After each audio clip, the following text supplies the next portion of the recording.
Hello दोस्तों, आप लोगों का स्वागत है पगला एक्सप्लेन चैनल पे। तो आज हम लोग दोबारा यहाँ पे आई कैन समन गॉड्स की 9th एपिसोड को एक्सप्लेन करने वाले हैं। तो बिना किसी देरी के वीडियो को शुरू करते हैं। हमने पिछले एपिसोड में देख ही लिया था कि यहाँ पे बूढ़ो गायब थे, पता नहीं किस लिए। जब उसने यहाँ पे दस्त की वजह से खुद को कमरे के अंदर बंद रखा था, उसी टाइम पे जिनवे ने यहाँ पे कैट ट्रैप को बचा लिया था। इसके बाद जिनवे जब यहाँ से जाने वाला था, उसी टाइम में जमीन हिलने लगती है और उन्हें पता चलता है एक बहुत बड़ी बीस्ट टाइड इनकी तरफ आगे बढ़ रही है। तो फिर युआन होंग अपने साइज को बड़ा करता है और उस बीस्ट टाइड को रोकने के लिए सामने आ जाता है। तो फिर जिनवे को पता चलता है कि इस बीस्ट टाइड को कंट्रोल करने और लीड करने वाला और कोई नहीं, बुढ़ो ही है। और जिनवे बुढ़ो से पूछता है इसका क्या मतलब है। तो बुढ़ो आगे से कहते हैं कि ये जिनवे के लिए एक गिफ्ट है। और यहीं पे वीडियो खत्म हो चुका था, तो वीडियो यहीं से ही शुरू होता है। बुढ़ो जिनवे को बताते हैं कि ये एक गिफ्ट है। इसके बाद वो जिस हाथी के ऊपर बैठे हुए थे उसके बारे में बताते हुए कहते हैं कि ये एशियन बार्बरिक एलिफेंट का डिसेंडेंट है। पूरे लेंगेन माउंटेन के अंदर सिर्फ 3 ही हैं, जिनमें से एक फीमेल है और दूसरे छोटे हैं। लेकिन वो उन्हें पकड़ना नहीं चाहता था, इसलिए वो उन्हें यहाँ पे लीड करके ले आया। इस पर जिनवे को बिल्कुल भी यकीन नहीं होता। वो आगे से कहता है तुम्हें क्या लगता है कि मैं इस बात के ऊपर यकीन कर लूंगा कि तुम इस पूरी बीस्ट टाइड को यहाँ पे कंट्रोल कर सकते हो।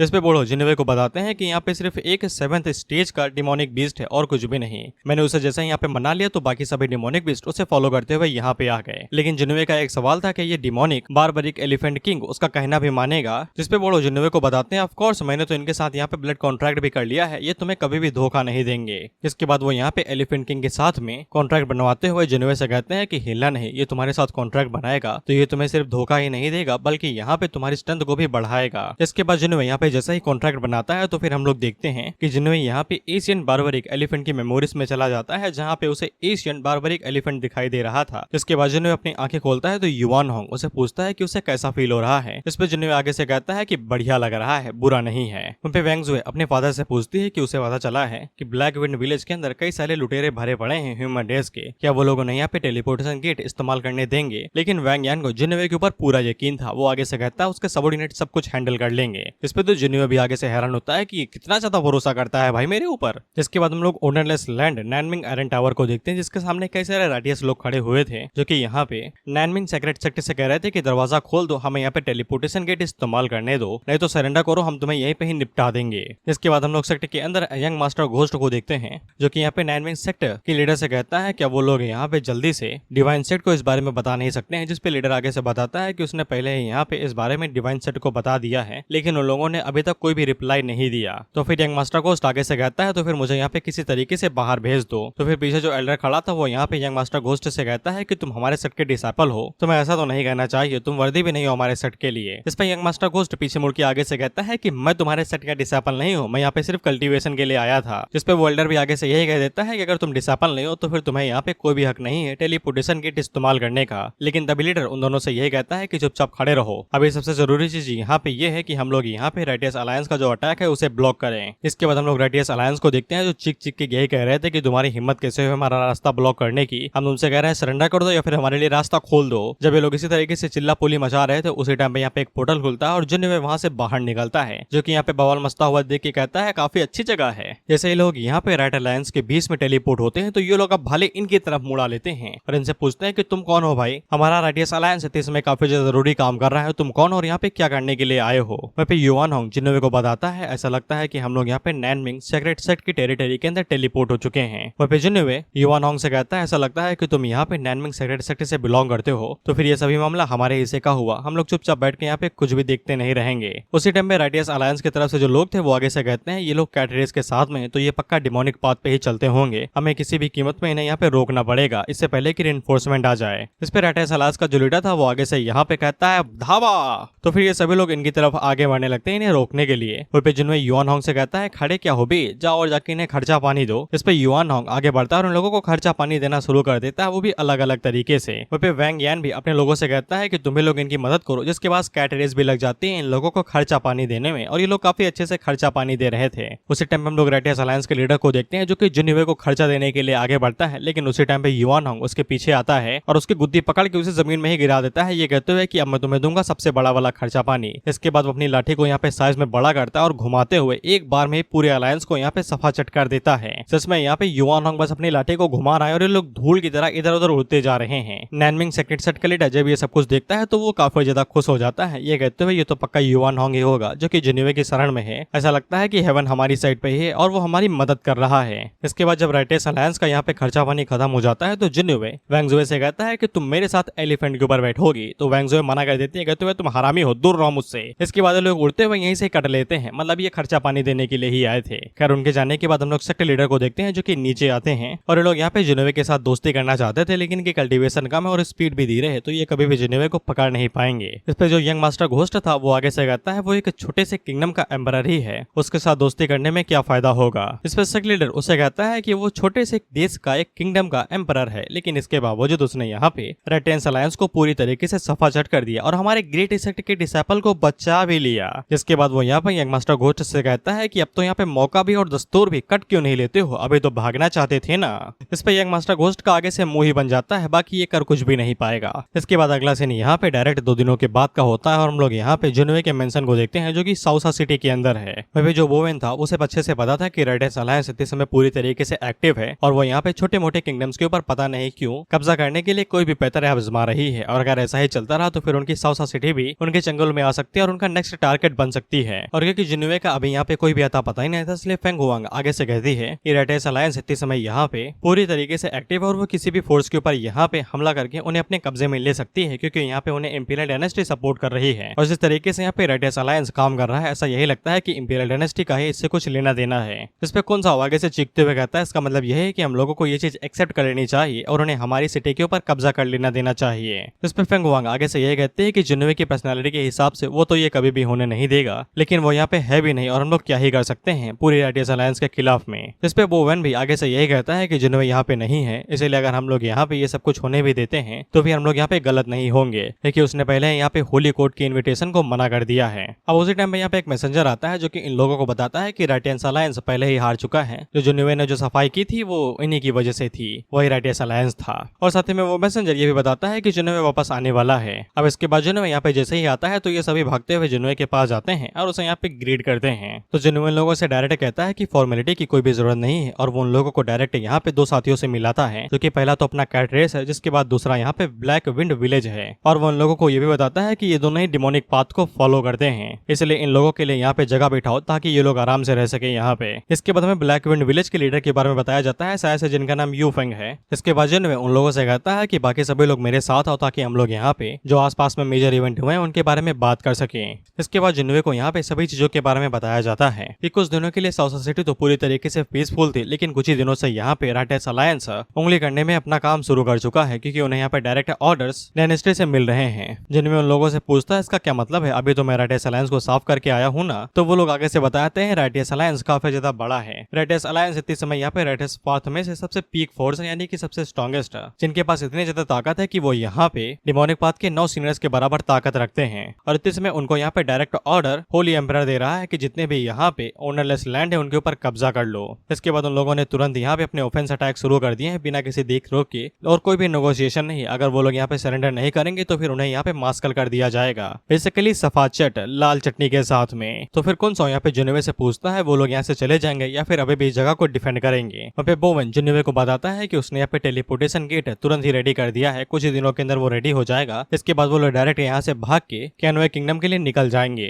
तो जिनोवे को यहाँ पे जाने का कोई भी इंटरेस्ट नहीं था, वो उन लोगों से कहता है कि हमारे ट्रूप्स को रेडी करो, और जैसे यहाँ पे टेलीपोर्टेशन गेट रेडी हो जाएगा तो फिर हम लोग यहाँ पे ग्रेट किंगडम कियान यूवे से रेड बॉय सा वोजिंग वेगा लीवाई युआनबा टेंगो और बाकी लोगों को भी यहाँ पे बुला लेंगे, जिसके बाद पूरी जगह ही हमारे एडवांटेज में रहेगी, कोई भी हमारे सामने टिक नहीं पाएगा। इसके बाद जिनोवे के पास में यहाँ पे एक नई साइड क्वेस्ट आती है। अगर तुम्हें यहाँ पे वो वुल्फ या तो जिसको जिनोवे ने यहाँ पे अपना पालतू बनाया था तो वो यहाँ पे गायब एक डीमन की वजह से हुआ था, इसका नाम पिंग डियांग था। पिंग डियांग बेसिकली वही सुअर वाला डीमन होगा जो तुमने जेनी 2 में वेस्ट में देखा था शायद। अब वो यहाँ पे जिनोवे के ऊपर अटैक करने के लिए आने वाला है, क्योंकि उसने यहाँ पे बार बार एक एशियन एलिफेंट को सबड्यू यानी कि अपना सरेंडर अपना सबऑर्डिनेट बना लिया है, और पिंग डियांग को ये वाली बात पसंद में नहीं आएगी, इसीलिए वो यहाँ पे जिनोवे को लपेटने के लिए आ रहा है। जिनोवे के पास यहाँ पे 3 ऑप्शन है। पहला वो यहाँ पे अगर वो पिंग डियांग को इस बात के ऊपर मजबूरी मतलब यकीन दिला देता है कि उसने यहाँ पे जानबूझ के एशियन बर्बरिक एलिफेंट को सबड्यू नहीं किया बल्कि उसे फोर्सफुली करवाया गया रेड टेंस पाथ की वजह से, तो फिर वो यहाँ पे जिनोवे की मदद करेगा रेड टेंस पाथ को हराने में और उन्हें रोकने में। और अगर जिनोवे किसी तरीके से यहाँ पे जो पिंग डियांग है वो जिनोवे से नफरत करता है, उस नफरत को गायब कर देता है, तो फिर उसे यहाँ पे एक मौका मिलेगा किसी डीमन या फिर गॉड को समन करने का।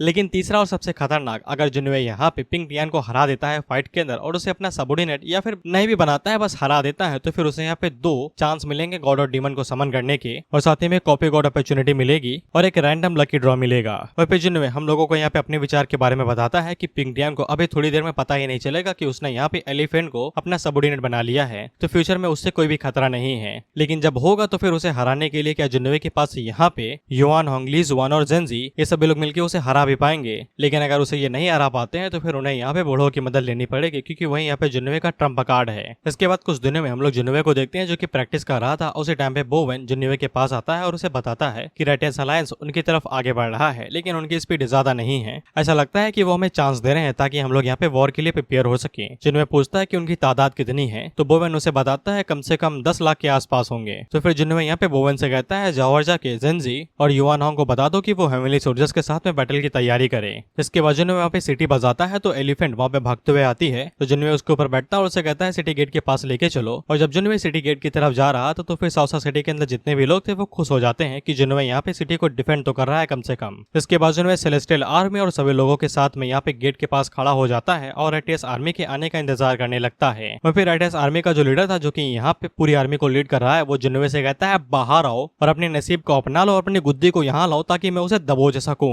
तो फिर जेंजी यहाँ पे जुनवे से परमिशन मांगता है फाइट करने के लिए, तो जुनवे उसे दे देता है। जिसके बाद जेंजी यहाँ पे उड़ते हुए जनरल के ऊपर हमला करने के लिए आगे बढ़ता है और उसके ऊपर अपनी लाठी से हमला करता है। लेकिन एल्डर अपनी शील्ड को आगे करता है और उस अटैक को इजीली ब्लॉक कर लेता है। और जेंजी से कहता है उसने सुना है कि उसने यहाँ पे एल्डर एंग को हराया है अबायासेट के। इसके बाद वो यहाँ पे जेंजी को पीछे ढकेलता है और हमला करते हुए कहता है जरा मुझे दिखाओ कि तुम कितने ज्यादा पावरफुल हो। और वो उल्टा यहाँ पे जेंजी से कहता है कि तुम यहाँ पे हारने वाले हो और याद रखना कि तुम्हें हराने वाले का नाम यहाँ पे लू कुई है। इसके बाद वो दोनों आपस में भिड़ने लगते हैं। वहीं पे जुनवे सेलेस्टियल आर्मी से कहता है कि तुम लोग क्यों खड़े हो भाई, जाओ और जाके एनिमी को हराओ यार, हमें यहाँ पे खुद को डिफेंड करना है। तो फिर सेलेस्टियल आर्मी के साथ साथ हम लोग कुन साओ को देखते हैं और वो भी लोग यहाँ पे आर्मी के साथ फाइट करने लगते हैं और अपनी सिटी को डिफेंड करने लगते हैं। और ऑफ कोर्स यहाँ पे जुनवे ही भारी पड़ रहा था अभी के लिए और वो इजीली यहाँ पे जो सेलेस्टियल अलायंस आर्मी थे उसे इजीली हैंडल कर ले रहे थे। जिसके बाद हम लोग जेंजी को देखते हैं जो कि यहाँ पे जनरल के ऊपर एक ही मूव का इस्तेमाल करता है, तो जनरल नीचे जाके धड़ाम से गिरता है और इसी के साथ जनरल नॉकआउट हो जाता है। जिसके बाद वो लोग यहाँ पे अलायंस आर्मी की तरफ आगे बढ़ते हैं और उनके ऊपर भी यहाँ पे अपने मूव्स का इस्तेमाल करने लगते हैं। तो फिर जो राइटेंस अलायंस की आर्मी थी वो डर के यहाँ से भाग जाती है। युआन होंग आगे से कहता है इतनी जल्दी हार गए यार ये लोग, ये तो शुरू होने से पहले ही खत्म हो गया। और युआन होंग जेंजी से कहता है कि तुम्हें तो मेरी मदद की जरूरत भी नहीं पड़ी। वह पे जुनवे आगे से कहता है वॉर खत्म हुई, चलो घर चलते हैं, खाना पीना खाते हैं, साला भूख लगी, लंच टाइम हो रहा है। खैर इस वॉर के बारे में धीरे धीरे करके हर सभी को पता चल गया कि जुनवे ने यहाँ पे कितनी इजीली रेटेंस अलायंस को हैंडल कर लिया। जिसके बाद जुनवे काफी ज्यादा फेमस हो गया और कई सारे लोग या तो उसकी इज्जत कर रहे हैं या तो उससे डर रहे हैं। इज्जत वही करेंगे जो जुनवे के साथ में और फटेंगी उन्हीं की जो कि यहाँ पे उसके खिलाफ थे। इसी के बाद जुनवे के पास यहाँ पे एक और नया मिशन आ जाता है। रेटेंस अलायंस बहुत बड़ा है, उनके पास कई सारे सोल्जर्स हैं, वो बस टुकड़ी में भेज रहे हैं जैसा कि वॉर्स के अंदर होता है। इसीलिए सिस्टम ने यहाँ पे जुनवे को एक नया मिशन दिया है कि उसे यहाँ पे रेटेंस अलायंस को अपनी सिटी से बाहर भगाना है ऑनरलेस लैंड से। और अगर वो ये सक्सेसफुली कर लेता है तो फिर उसे यहाँ पे एक गॉड और डीमन समन करने का मौका मिलेगा और साथ ही में लकी ड्रॉ भी। साथ ही जुनवे को जो मंथली सिस्टम होता है बेसिकली वो रिवॉर्ड वाला वो समनिंग वाला तो वो अराइव हो चुका था, उसका नया समन। जिसके बाद वही हुज द पोकेमॉन जुनवे को भी नहीं पता है कि ये कौन सी चीज है और क्या है। अब उसी टाइम पे यहाँ पे कोई नया मेहमान आता है बिन बुलाए, तो सिस्टम जुनवे को बताता है कि उसका नया सामान आ चुका है। बेसिकली कभी भी आ सकता है, लक के ऊपर डिपेंड करता है ना। तो जुनवे ने जो इस बार सामान मंगाया था वो दरअसल नेजा था।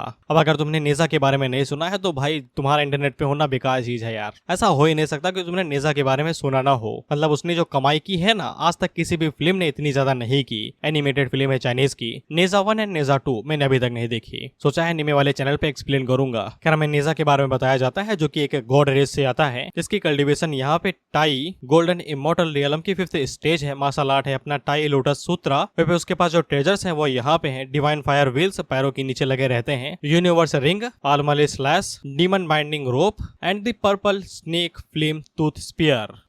जैसा यहाँ पे नेजा के बारे में सोचता है तो ये काफी ज्यादा खुश हो जाता है क्योंकि नेजा ने यहाँ पे सन वुकोंग के साथ में 10 राउंड की फाइट की थी और नेजा की कल्टीवेशन भी काफी ज्यादा है। जिसके बाद नेजा जब नीचे आता है तो वो आगे से कहता है काफी ज्यादा लोग हो भाई, और ये नेजा वैसा नहीं है जैसा मैं इसे देखना चाहता था, ये मैच्योर्ड है। वो भी नेजा आते हैं यहाँ पे लोगों को चैलेंज कर देता है कि आओ मुझसे लड़ो। तो जुनवे उससे कहता है तुमसे कोई भी न लड़ेगा, चुपचाप नीचे आओ। तो फिर ये चुपचाप नीचे भी आ जाता है और जुनवे को ग्रीटिंग्स देता है। लेकिन नेजा के कल्टीवेशन यहाँ पे काफी ज्यादा है तो वो सभी लोग हैरान हो जाते हैं कि नेजा भी यहाँ पे जुनवे जिनवे का सबोर्डिनेट है। वहीं पे जो वैंग यान था वो अपने मन के अंदर सोचता है कि जिनवे का इतने समय यहाँ पे जो सबसे स्ट्रॉन्गेस्ट सबोर्डिनेट है वो युआन होंग है, लेकिन जो नेजा के अंदर से निकलता हुआ ऑरा है वो और भी ज्यादा टेरिफाइंग है। और वैंग यान भी अपने मन के अंदर यही सोचता है कि ये साला इतने सभी लोग लाता कहाँ से है, कौन सा कुबेर का खजाना है इसके पास, या फिर अलादीन का चिराग है। वहीं पे जिनवे वैंग जुए से कहता है कि चिंता न करो, ये अपनी ही साइड पे है, चिंता न करो, ये तुम्हें खाएगा नहीं। इसके बाद जिनवे आगे बढ़ता है और वो नेजा को सभी से मिलवाते हुए कहता है कि उसने नेजा को यहाँ पे खास इसीलिए बुलाया है क्योंकि ये यहाँ पे मदद कर सकता है उन लोगों को पिंक टियान से निपटने में, और इतने समय सही टाइम है कि नेजा यहाँ पे आ जाए क्योंकि उन लोगों को आगे के प्लान भी डिस्कस करने हैं।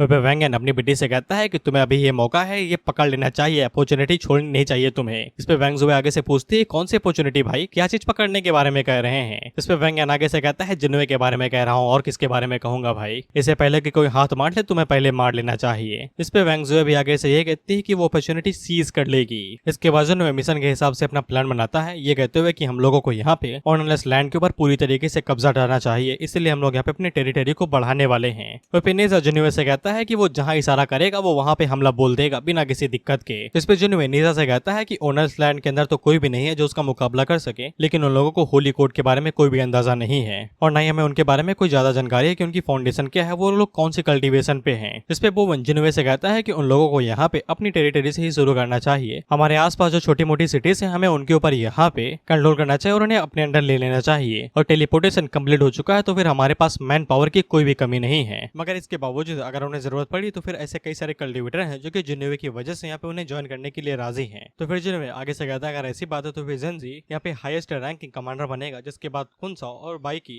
यहाँ पे सेलेस्टियल गार्ड्स को लीड करेंगे और हमारे पास वाली जो भी सिटीज हैं उनके ऊपर यहाँ पे कब्जा कर लेंगे। इसके बाद अगला सीन टेलीपोर्टेशन गेट का होता है, जहाँ पे हम लोग देखते हैं कि डाजी और बाकी सभी लोग टेलीपोर्टेशन गेट से साउसा सिटी के अंदर आ चुके थे, लेकिन इन्हें यहाँ पे जिनवे दिखाई नहीं देता। तो डाजी आगे से कहती है कि वो कहाँ पे चला गया। इस पे नैन हाई को ऐसा लगता है कि उसे यहाँ पे नई लड़कियां मिल चुकी हैं तो वो उनके बारे में भूल चुका है। वहीं पे युगवान को ऐसा लगता है कि ये जगह पूरी तरीके से मर्डरस ऑरा से भरी पड़ी है और उसे ये जगह बिल्कुल भी पसंद नहीं आ रही थी। अब उसी टाइम पे हम लोग बोवेन को देखते हैं जो कि इन्हें यहाँ पे वेलकम करने के लिए आता है और उन्हें बताता है कि जिनवे इतनी टाइम पे किसी डिस्कशन के बीच में बिजी है, इसलिए वो यहाँ पे इन्हें वेलकम करने के लिए आया है। इसके बाद बोवेन इन लोगों को लीड करते हुए यहाँ पे जिनवे के पास में लेके आता है, जहाँ पे नैन है जिनवे से गले ही लग जाती है, ये कहते हुए कि उसने जिनवे को काफी ज्यादा मिस किया। वहीं पे जिनवे उन सभी लोगों से कहता है कि वो भी उन लोगों को काफी ज्यादा मिस कर रहा था। वहीं पे डाजी जिनवे से कहती है उसे तो यही लगा था कि जिनवे को यहाँ पे कई सारी लड़कियां मिल चुकी हैं तो वो उनके बारे में भूल ही चुका होगा। जिनवे आगे से कहता है वो रात में पता चलेगा कि मैं भूला कि नहीं भूला। मैं सच में बता रहा हूँ कि मैं तीसरा चैनल खोलने वाला हूँ और उसमें मैं मानवा एक्सप्लेन करूंगा। मैं थक गया हूँ इन जीव वाली हरकतों से, आई हेट दिस। एक तो भाई गर्लफ्रेंड ने ऊपर से जलन होती है, बताओ इतने ज्यादा बुरे दिन आ गए, एक फिक्शनल कैरेक्टर से जल रहा हूँ मैं। अभी साले की हेकड़ी बाहर निकालता हूँ, एआई का इस्तेमाल करके इसको मैं आदमी हूँ आदमी से प्यार करता हूँ वाली कैटेगरी में डालता हूँ। इसके अगले सीन में हमें एक और चीज जलाने के लिए दिखाई जाती है कि जिनवे यहाँ पे अपने सिंहासन के ऊपर बैठा हुआ है और डाजी और नैन है उसके बगल में बैठे हुए। साले ऑटो चला रहा है तू जो उसके बगल में बैठी हुए, कुर्सी दे दे यार उन्हें, सॉरी जल रहा हूँ। अब इसके बाद हम लोग एक और यहाँ पे सबोर्डिनेट को देखते हैं और ये पुराना ही है, मैं इसका नाम भूल गया, लेकिन इसकी बुद्धि तेज थी लेकिन कल्टीवेशन कम थी। तो जिनवे ने इसको यहाँ पे कैंगलैंग किंगडम में ही छोड़ दिया था ताकि ये यहाँ पे सभी चीजों को संभाल सके। तो ये कैरेक्टर यहाँ पे जिनवे को बताता है कि कैंगलैंग किंगडम काफी ज्यादा अच्छा चल रहा है, वहाँ पे जितने भी बिजनेस है वो काफी अच्छे से बूम कर रहे हैं। जिनवे आगे से पूछता है लेकिन आर्मी के बारे में क्या, तो फिर वो कैरेक्टर आगे से बताता है कि उनके पास इतने समय यहाँ पे 5 मिलियन सोल्जर्स तो हैं, लेकिन उन्हें अभी भी ट्रेनिंग देना बाकी है, इसलिए युगवान उन्हें अभी भी ट्रेन करता है और अगर इन लोगों को जरूरत पड़ती है तो फिर 3 लाख लोग इनको तुरंत ही मिल जाएंगे नैंजो डायनेस्टी से, लेकिन उनकी कल्टीवेशन कम रहेगी। इससे जिनवे को समझ में आ जाता है कि यहाँ पे जो कियानुए किंगडम की आर्मी है वो अभी भी काफी ज्यादा कमजोर है, तादाद भले ही परफेक्ट है लेकिन कल्टीवेशन काफी ज्यादा कम है और अगर वो लोग यहाँ पे इस बैटल के अंदर हिस्सा लेंगे तो फिर उन्हें अपनी जिंदगी से ये कीमत अदा करनी पड़ेगी, जो कि अच्छा फैसला नहीं है। इसलिए जिनवे फैसला ये करता है कि उसे यहाँ पे बाकी लोगों को भी ज्वाइन करवाना पड़ेगा, इसलिए वो यहाँ सावुजिंग, रेड बॉय, ली वाई और जुगे लियांग वही बंदा है जो कि जिनवे को यहाँ पे कैंगलैंग डायनेस्टी के बारे में बता रहा था। जिनवे उन सभी लोगों से कहता है कि तुम सभी लोग यहाँ से जाओगे और आसपास के सिटीज के ऊपर कॉन्कर करोगे, जिसके लिए ये चारों तुरंत ही मान जाते हैं। वहाँ पे ब्लैक विंड विलेज का जो लीडर था जिनवे उनसे कहता है कि तुम यहाँ पे इन्हें लीड करोगे और आसपास के सिटी में लेके जाओगे। जिसके बाद युआन आगे बढ़ता है और आगे से पूछता है कि मेरे बारे में क्या भाई, मैं क्या करूँ। जिसपे जिनवे उससे कहता है कि तुम तो पहले से ही स्ट्रॉन्ग हो यार, इस तरीके से क्या करोगे, मैं यहाँ पे उनकी कल्टीवेशन बढ़ाने के लिए भेज रहा हूँ, तुम्हें जाने की जरूरत नहीं है। लेकिन जिनवे के पास यहाँ पे कॉपी वाला टैलेंट था जिसकी मदद से वो यहाँ पे इनके रियल वर्ल्ड में वापस भेज सकता है इनकी कल्टीवेशन को बढ़ाने के लिए। इसलिए जिनवे योमना से कहता है कि मैं तुम्हारी मदद कर सकता हूँ, तुम्हारी तुम्हारी स्ट्रेंथ को और ज्यादा बढ़ाने के लिए, बताओ चाहिए? इस पर युआनबा आगे से कहता है चाहिए, लेकिन तभी रेड बॉय युआनबा से कहता है कि कोई फर्क नहीं पड़ता है, कितना भी स्ट्रॉन्ग बन जाओगे रहोगे तुम मुझसे नीचे ही। तो जिन्वे उससे कहता है क्या हो अगर ये तुमसे ज्यादा स्ट्रॉन्ग बन गया? इस पे रेड बॉय आगे से कहता है कपड़े उतार के गली में नाचूंगा, वो भी नंगा। जिन्वे आगे से कहता है ये सब याद रखना भाई, तुम्हारी पतलून खुल जाएगी। इसके बाद जिन्वे यहाँ पे युआनबा और टेंगू से कहता है कि तुम दोनों मेरे साथ चलो और बाकी लोग अपने अपने काम पे लग जाओ। वो पे नैन है जिन्वे से कहती है कि उसे अटेंशन चाहिए। तो राजी बीच में आते हुए कहती है कि तुम्हारा भाई इतने समय बिजी है, उसे थोड़ा काम करने दो।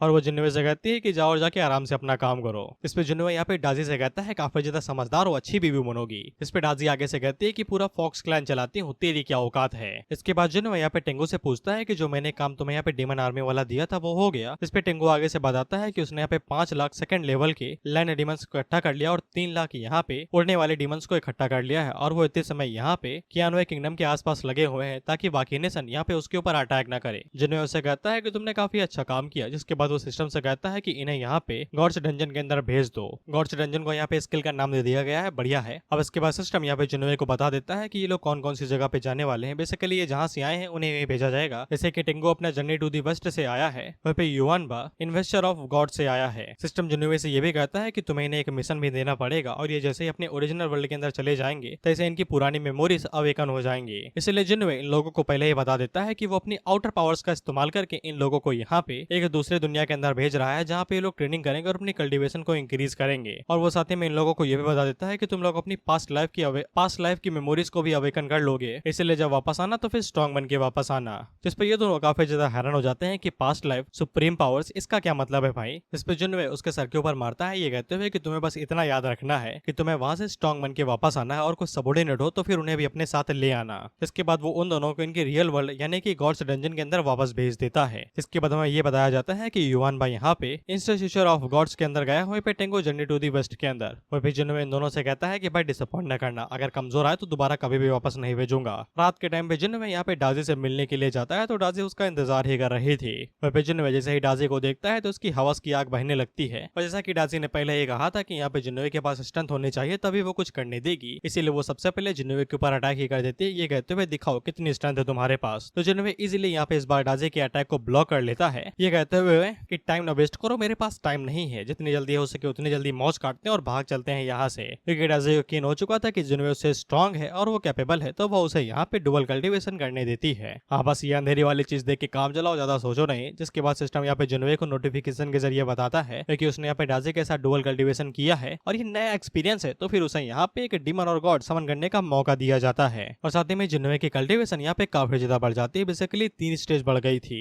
मतलब तुम देख रहे हो संभोग में कितनी ताकत है। जिन्वे आगे से कहता है इसीलिए साला ये डीमन इसे इतना ज्यादा पसंद करते हैं, क्योंकि कल्टीवेशन इतनी जल्दी जल्दी जो बढ़ती है। इसके बाद वो यहाँ पे सिस्टम से कहता है कि डीमन एंड गॉड को समन करना शुरू किया जाए। इसके बाद वही हुज द पोकेमॉन, और हमें यहाँ पे बताया जाता है कि कुनसा और जिंजी ने यहाँ पे इंपीरियल गार्ड्स को लीड करते हुए आसपास के नियरबी सिटीज के ऊपर यहाँ पे कॉन्कर कर लिया। वहीं पे रेड बाई, ली बाई और सावोजिंग ने यहाँ पे मिलकर पूरी तरीके से यहाँ पे ओनर्स लैंड के ऊपर कब्जा कर लिया, ताकि यहाँ पे कोई भी ऊंच नीच ना हो। लेकिन इसके बावजूद कई सारे सेट बच चुके थे, इसलिए वो सभी एक साथ इकट्ठा होते हैं और यहाँ पे मीटिंग करते हैं, जहाँ पे कई सारे लोग आगे से चीख चीख के कह रहे थे कि इसी तरीके से अगर चलता रहा तो फिर हम लोग यहाँ पे सब कुछ खो देंगे, हम लोगों को यहाँ पे होली एम्परर से मदद मांगनी चाहिए। अब उसी टाइम पे हम लोग राइटियस अलायंस के लीडर को देखते हैं, जिसका नाम रेनहाई था। वो आगे से यहाँ पे इस चीज के लिए मना कर देता है, ये कहते हुए अगर उन लोगों ने यहाँ पे एम्परर को ये बात भी बताई तो फिर हमारी घनी बेइज्जती हो जाएगी। जिसपे एक बंदा थोड़ी सी एडवाइस देता है, ये कहते हुए कि हमें यहाँ पे एम्परर किन से भी पूछना चाहिए, शायद से वो हमारी कुछ मदद कर दे, बेसिकली नेगोशिएशन। लेकिन एक दूसरा बंदा आगे से कहता है उसकी औकात भी है हमारे साथ कुछ बात करने की। अब जिसके बाद तुम्हें सैंग लियांग याद ही होगा ना, वो मोंग जो कि जिन्वे को भाई मान चुका है कि ये साला डीमन ही है, इसके ऊपर डीमन का ही वास है।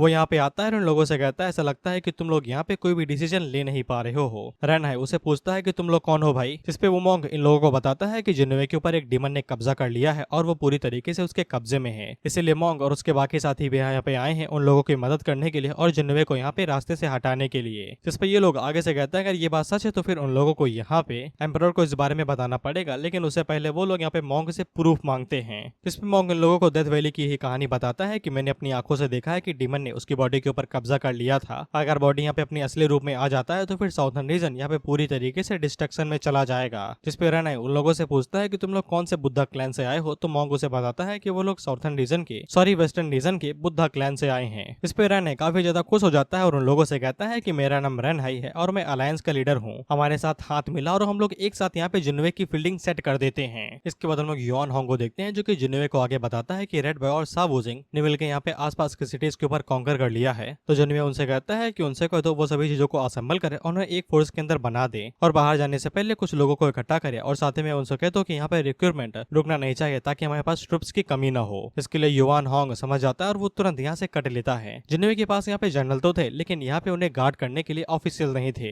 बेसिकली घर बनाने के लिए यहाँ पे लेबर्स और मिस्त्री तो थे लेकिन उन्हें गार्ड करने के लिए ठेकेदार नहीं थे जिनको यहाँ पे सिविल कोड ऑफिशियल्स कहा गया है। अगर वो यहाँ पे कोई नॉर्मल वाला उठा लेगा तो ये साले करप्ट रहेंगे, इसलिए जिन्होंने यहाँ पे किसी ऐसे को ढूंढना चाहता था जो यहाँ पे एकदम परफेक्ट रहे, क्योंकि किसी भी नेशन के लिए करप्शन बहुत ही ज्यादा खतरनाक बीमारी से कम नहीं है। इससे ही जिन्वे को याद आता है कि उसने अभी तक यहाँ पे सर्च टैलेंट का इस्तेमाल ही नहीं किया है। तो फिर जिन्वे तुरंत यहाँ पे सर्च टैलेंट का इस्तेमाल करता है। तो सर्च टैलेंट जैसे ही शुरू होता है तो वो फेल हो जाता है, लेकिन जिन्वे को यहाँ पे 15 दिन लगेंगे। इसके बाद एक एक करके उसके पास यहाँ पे टैलेंट की लिस्ट आती रहेगी या फिर वो लोग उससे मिलते रहेंगे। इसलिए जिन्वे आगे से चीखते हुए कहता है ये बात पहले क्यों नहीं बताई भाई, साला मैं 15 दिन तक इंतजार करूंगा तो काफी ज्यादा देर हो जाएगी, यहाँ पे ऑफिशियल्स की कमी है। तो सिस्टम यहाँ पे अपनी सफाई भी देता है क्योंकि जिन्वे ने जो लैंड कब्जा किया है वो काफी ज्यादा बड़ा है और वैसे भी यहाँ पे कई सारे टैलेंटेड तो है लेकिन उनकी कल्टीवेशन कम है तो वो परफेक्ट नहीं रहेंगे, इसलिए थोड़ा बहुत टाइम चाहिए ताकि जिन्वे को एकदम परफेक्ट कैंडिडेट मिल सके। जिन्वे सिस्टम से पूछता है कि मैं उनके यहाँ पे एट्रीब्यूट्स देख सकता हूँ। सिस्टम कहता है नहीं। तो जिन्वे आगे से कहता है तुझसे ज्यादा गद्दार मैंने आज तक कोई भी नहीं देखा, इतने ज्यादा क्रिटिकल मोमेंट में तुम मुझे यहाँ पे उनके एट्रीब्यूट्स भी देखने से मना कर रहे हो, तुम्हें क्या लगता है कि मैं कैसे यहाँ पे चीजों को कंट्रोल कर पाऊंगा।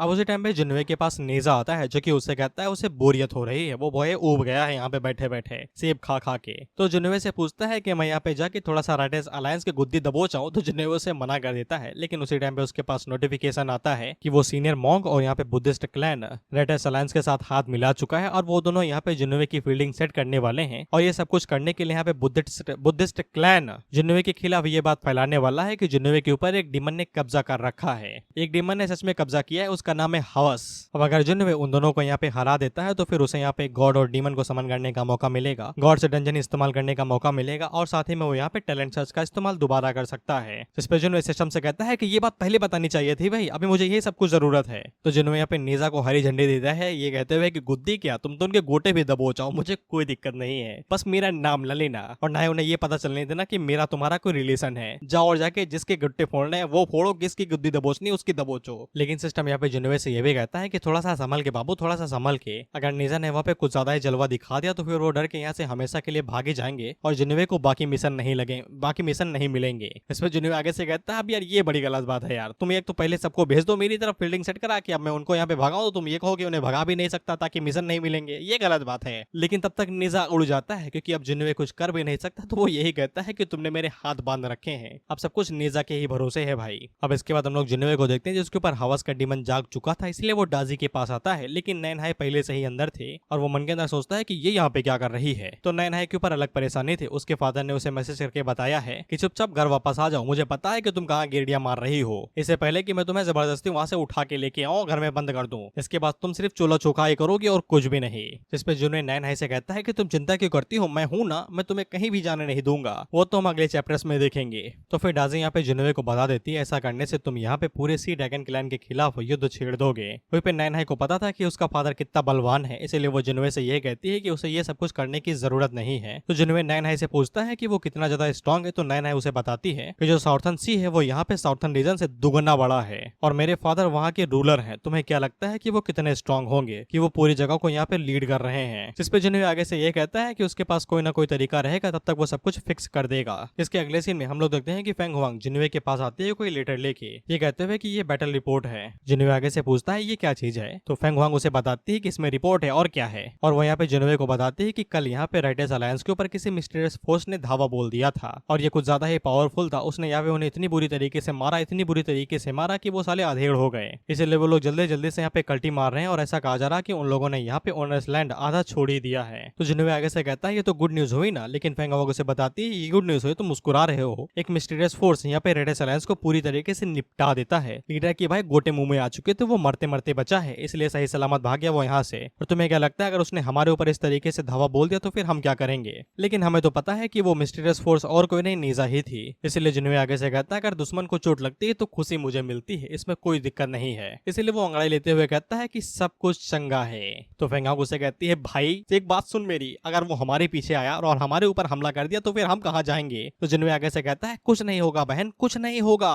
इस पे फेंग वांग को समझ में आ जाता है कि इन सभी चीजों के पीछे यही साला है, इसी के कर्मकांड है। तो जुनवे उससे कहता है ये बात हमारे बीच में ही रहनी चाहिए, किसी तीसरे के कानों में पड़नी भी नहीं चाहिए, नहीं मैं तुम्हें गायब कर दूंगा। इससे जुनवे के यहाँ पे जो मिशन थे वो पूरी तरीके से कंप्लीट हो जाते हैं। जो रेटियस अलायंस को हराने वाला था वो भी, जिससे उसको यहाँ पे गॉड और डीमन समन करने का मौका मिलता है और एक लकी ड्रॉ। और साथ ही में जो साइड मिशन था जिसके अंदर उसे बुद्धिस्ट क्लैन और रेटियस अलायंस के बीच में जो अलाई हुआ था उसे खत्म करना था, तो वो भी सक्सेसफुली कंप्लीट हो गया। इससे जुनवे को यहाँ पे एक और गॉड और डीमन समन करने का मौका मिलता है, गॉड्स डंजन इस्तेमाल करने का मौका मिलता है और साथ ही में टैलेंट सर्च का भी, जिसपे जुनवे काफी ज्यादा खुश हो जाता है। और तो फेंग वांग उसे पूछती तुम मुस्कुरा काहे रहे हो इतना। जिसपे फेंग वांग उसे कहता है कुछ भी नहीं, मुझे बस सोना है, क्या तुम मेरे साथ सोना चाहोगी, कंपनी दोगी मुझे। जिसपे फेंग वांग ऐसे शर्माते हुए भाग जाती है, कहते हुए कि तुम एक नंबर के ठरकी हो, मेरे पास भी ना आना, नहीं गोटे बोल दूंगी तुम्हारी। इस पे जुनवे यही चाहता था, नहीं तो फेंग वांग उसका दिमाग खा जाती है, कहते हुए कि कैसे किया तुमने, ये कैसे किया, वो कैसे हुआ, कौन था, कहाँ गए, इसलिए उसने ये चीज कही, तुम ट्राई मत कर लेना नहीं तो सीधा जेल में मिलोगे। खैर इसके बाद जुनवे यहाँ पे सिस्टम से अपना डीमन समन करना शुरू करता है। जिसके बाद अगला सीन कुछ दिनों के बाद का होता है, जहाँ पे हम लोग देखते हैं कि साउथ सिटी की तरफ कई सारे लोग आगे बढ़ रहे थे, जो कि चिल्ला चिल्ला के कह रहे थे कि जुनवे के जितने भी लोग हैं वो सभी यहाँ पे सिटी से बाहर गए हुए हैं, और अगर जुनवे इसी तरीके से यहाँ पे ओनरलेस लैंड के अंदर आतंक मूदता रहा तो फिर एक ना एक दिन वो लोग पूरी तरीके से सब कुछ खो देंगे। इसलिए अभी उनके पास मौका है, अगर वो लोग यहाँ पे जुनवे की गुद्दी अभी ही दबोच लेते हैं और उसे निपटा देते हैं तो फिर कोई भी खतरा नहीं रहेगा ओनरलेस लैंड के अंदर। ये खुद को कुछ ज्यादा ही हीरो समझ रहे हैं। युआन होंग भी आगे से ये कहता है ये तो कुछ ज्यादा ही खुद को हीरो समझ रहे हैं यार। लेकिन अचानक से इन लोगों के ऊपर एकदम जबरदस्त प्रेशर पड़ता है, एकदम जबरदस्त। ये पूरी तरीके से हिल से जाते हैं और इन्हें समझ में आ जाता है कि एक पावरफुल बंदा नीचे आ रहा है।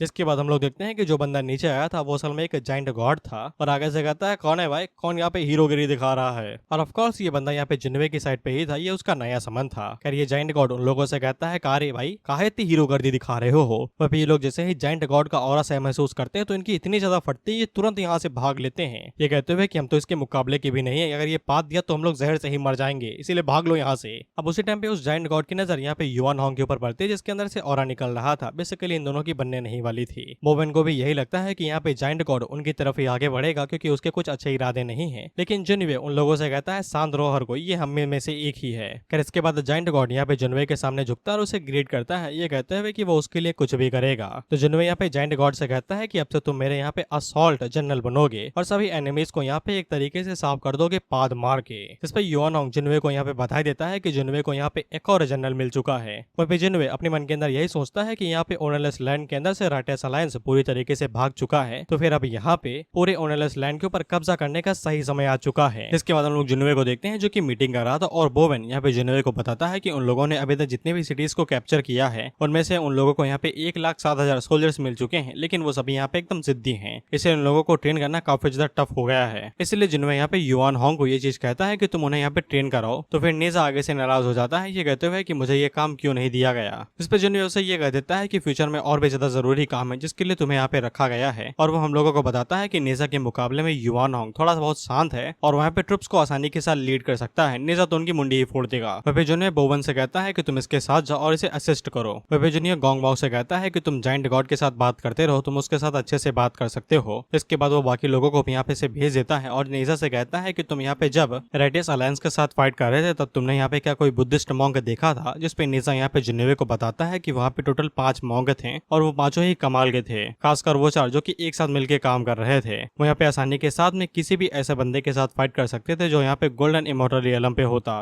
वह पे जुनियर इससे थोड़ा सा परेशान हो जाता है क्योंकि वो 5 ही थे, लेकिन इसके बावजूद वो इतने ज्यादा पावरफुल हैं और उसे समझ में आ जाता है कि वेस्टर्न बुद्धिस्ट क्लैन अब उसके पीछे पड़ ही चुका है, वो उसे सच में यहीं पे निपटाना चाहते हैं। वह पे सिस्टम से कहता है कि मैंने जो बचे हुए 2 गॉड्स को समन किया था वो अभी तक वापस क्यों नहीं आए। तो सिस्टम यहाँ पे जुनवे को बताता है कि वो दोनों आने वाले हैं, बस थोड़ा सा आराम करो। क्योंकि सिस्टम ने यहाँ पे सिर्फ एक ही समन किया था, तो जुनवे पूछता है कि दूसरा कहाँ पे है। तो सिस्टम उसे बताता है कि जब वो आएगा तो फिर तुम्हें समझ में आ जाएगा कि ऐसा क्यों दिखाया जा रहा है। वह पे जुनवे ने नेजा से कहा है कि तुम अपनी पावर्स को लगातार कलेक्ट करते रहो और उन्हें रिकवर करते रहो। तो नेजा आगे से पूछता है मगर ऐसा क्यों। इस पे जुनवे उसे बताता है कि तुम यहाँ पे एक पावरफुल एनिमी के साथ फाइट करने वाले हो और उसका नाम यहाँ पे पिंग टियान है जो कि एक डीमन लॉर्ड है। उसी टाइम पे फेंग वांग जुनवे के पास आती है और उसे बताती है कि 2 लोग उससे मिलने के लिए आए हैं और वो खुद को यहाँ पे गोल्डन एंड सिल्वर हॉर्न बुला रहे हैं। उसी टाइम पे सिस्टम जुनवे के पास आता है और उसे बताता है कि उसके दोनों समन्स यहाँ पे आ चुके हैं, जिनमें से एक का नाम गोल्डन हॉर्न है और दूसरा का नाम सिल्वर हॉर्न है। दोनों ही सुप्रीम वरनेबल सॉवरन के बच्चे हैं और उनकी रेस गॉड है और इनकी कल्टीवेशन यहाँ पे ट्रू इमॉर्टल रियलम की 3rd स्टेज है, बाकी ना जानो ज्यादा बेहतर रहेगा। इसके बाद जुनवे उन दोनों से मिलने के लिए जाता है और वो फेंग वांग बताता है कि उसने उन दोनों को यहाँ यहाँ पे इन्वाइट किया है और वो दोनों ही यहाँ पे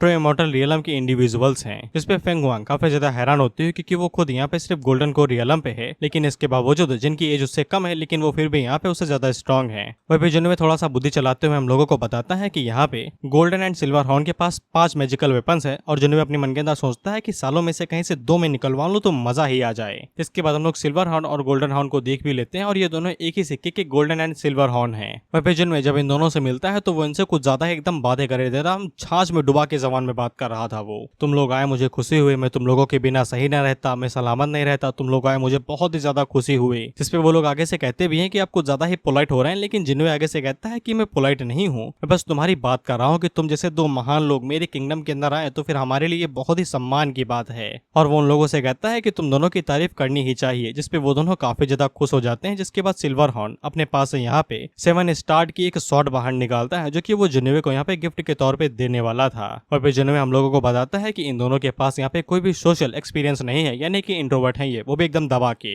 इसलिए थोड़ी बहुत तारीफ से ये काफी ज्यादा खुश हो जाते हैं। मतलब साले ने 5 में से 1 वेपन निकलवा ही लिया और ये किसी न किसी दिन 4 भी निकलवा लेगा। खैर इसके बाद जिनवे का काम हो चुका था तो यहाँ पे तारीफ बंद कर देता है। ये कहते हैं कि चलो चल के खाना पीना खा लेते हैं, दूर से आओगे तो थक गए होगे। इसके बाद हम लोगों को बताया जाता है कि कुछ ही दिनों के अंदर जिनवे ने यहाँ पे ओनरलेस लैंड के अंदर और भी कई सारी सिटीज को कैप्चर कर लिया, लेकिन ये रूमर काफी ज्यादा तेजी के साथ फैलता जा रहा था कि उसके ऊपर यहाँ पे डीमन ने पोजेस कर लिया है और उसकी बॉडी को चलाने वाला एक डीमन है। इसके बाद हम लोग जिनवे को दोबारा डिस्कशन में देखते हैं जहाँ पे वो ब्लैक विंड विलेज वालों से पूछता है कि तुम्हारे क्या हाल चाल है। तो फिर ब्लैक विंड विलेज का जो आर्मी चीफ था वो जिनवे को बताता है कि वो लोग किसी भी टाइम यहाँ पे फाइट करने को रेडी हैं। तो फिर जिनवे यहाँ पे आर्मी चीफ से कहता है कि तुम जायंट गॉड और यहाँ पे गोंगबो तीनों एक साथ मिलोगे और यहाँ पे ब्लैक विंड विलेज की मदद करोगे पूरी तरीके से फैलाने में, सिटीज को कैप्चर करने में। इसके बाद जिनवे यहाँ पे वैंग यान से पूछता है कि तुम्हारा कैट रेस क्या कर रहा है, जिसपे वैंग यान जिनवे को बताता है कि वो लोग भी रेडी हैं कभी भी फाइट करने के लिए। तो फिर जिनवे यहाँ पे वैंग यान को सिल्वर और गोल्डन हॉर्न के साथ में लगा देता है, ये कहते हुए कि तुम लोग कैट आर्मी को लो और ओनरलेस लैंड के अंदर जो भी रीजन है उनके ऊपर कब्जा कर लो। इसके बाद वो सभी लोग यहाँ से निकल जाते हैं। तो फेंग हुआंग जिनवे से पूछती है कि तुम अभी भी इतना शांत कैसे हो, क्या तुमने र्यूमर के बारे में नहीं सुना कि लोग कह रहे हैं कि तुम्हारे ऊपर किसी डीमन का साया है और तुम उसकी बॉडी को कंट्रोल कर रहे हो, सॉरी वो तुम्हारी बॉडी को कंट्रोल कर रहा है। इस पर जिनवे आगे से कहता है तुम्हें क्या लगता है कि मेरे ऊपर किसी इविल ने कब्जा किया हुआ है, नहीं ना। लेकिन इसके बावजूद यहाँ पे फेंग हुआंग जिनवे से कहती है कि कियानोवे किंगडम और यहाँ पे पूरी साउसा सिटी पूरी तरीके से र्यूमर से भर चुकी है, क्या तुम्हें डर नहीं लगता है कि वो लोग इस र्यूमर के ऊपर यकीन कर लेंगे और तुम्हें सपोर्ट करना बंद कर देंगे।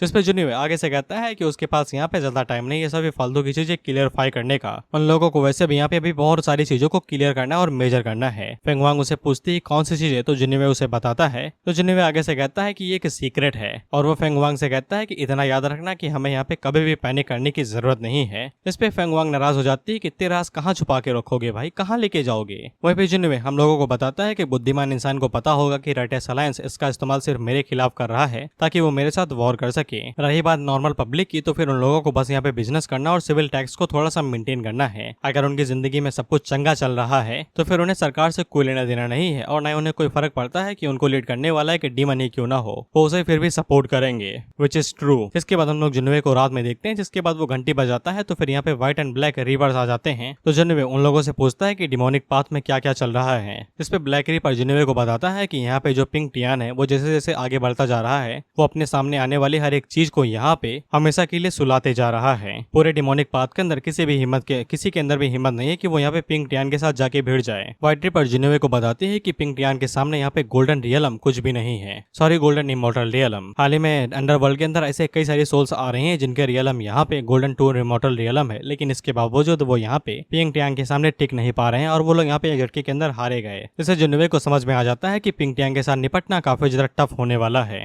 इसके बाद वो उन दोनों से पूछता है कि कोई और खास न्यूज जिसके बारे में तुम बताना चाहो। इस पे ब्लैक रिपर जिनवे को बताता है कि उसको ये जुबान याद है। तो फिर हमें ये जुबान का चेहरा दिखाया जाता है जो कि वही बंदा है जिसकी बॉडी के ऊपर एक डिमोनिक कल्टीवेटर ने कब्जा कर लिया था। जिनवे हम लोगों को बताता है कि ये जुबान की बॉडी के ऊपर यहाँ पे युनचंग नाम के एक डिमन ने कब्जा कर लिया था।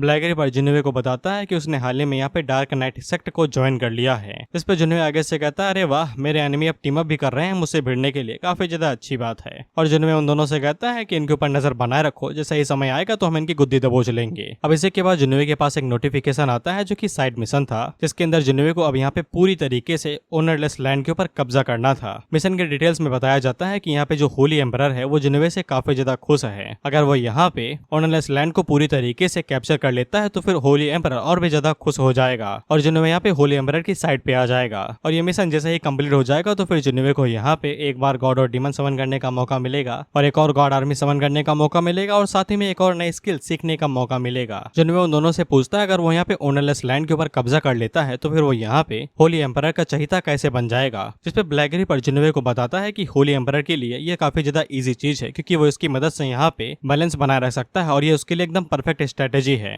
जिससे ओनरलेस लैंड के अंदर उसका दबदबा बना रहेगा बिना किसी दिक्कत के और उसे यहाँ पे बाकी लोगों के ऊपर कॉन्कर करने की जरूरत नहीं है। ब्लैक रिपर जिन्होंने को बताता है कि ओनरलेस लैंड के अंदर यहाँ पे 9 डीमन लॉर्ड्स हैं और 5 राइटियस लॉर्ड्स हैं जो कि पूरे स्ट्रॉन्ग है और होली एम्परर दोनों को सपोर्ट नहीं कर सकता है। अगर वो किसी एक को करेगा तो फिर सामने वाला नाराज होगा ही, लेकिन जिन्होंने का यहाँ पे ओनरलेस लैंड के ऊपर कब्जा करना बहुत ज्यादा अच्छी स्ट्रेटेजी रहेगी होली एम्परर के लिए, जिससे वो यहाँ पे इस लैंड को मेंटेन भी कर सकता है और यहाँ पे कोई भी ऐसी स्थिति नहीं रहेगी जहाँ पे उसे किसी चीज से डरना होगा। जिस पे जिन्होंने आगे से कहता है ये तो बड़ी अच्छी बात है, तो फिर ऐसी बात है तो फिर यहाँ पे जो रिक्रूटमेंट का स्केल है उसे बढ़ा दो, यानी कि भर्ती करने की जो संख्या है उसे डबल कर दो। इसके बाद जिन्होंने यहाँ पे इमोर्टल कल्टीवेशन स्कूल के बारे में पूछता है जो कि यहाँ पे सेनयान के अंदर है, जिसपे ब्लैक रिपर जिन्होने को बताता है कि जैसा उन लोगों ने प्लान किया था वैसा ही चल रहा है, सब कुछ बढ़िया है। धीरे धीरे करके कल्टीवेटर सेक्ट बढ़ता जा रहा है और यहाँ पे इंस्ट्रक्टर के साथ साथ कई सारे डिसेपल्स भी आ रहे हैं। इस पे जिन्होंने उसे कहता है कि जब तुम यहाँ से जाना तो फिर उन्हें ये बात बता देना कि कोई भी इंसेस्टर हो तो फिर उसका कल्टीवेशन यहाँ पे कम से कम गोल्डन कोर रियलम होना ही चाहिए। इसके बाद जुनवे के पास नोटिफिकेशन आता है कि युवानबा अपने जर्नी से वापस आने वाला है, जिस पे जुनवे काफी ज्यादा खुश हो जाता है क्योंकि उसने युवानबा को यहाँ पे गॉड से डंजन के अंदर भेजा था। जिसके बाद वो दोनों रिपर से कहता है कि तुम दोनों जा सकते हो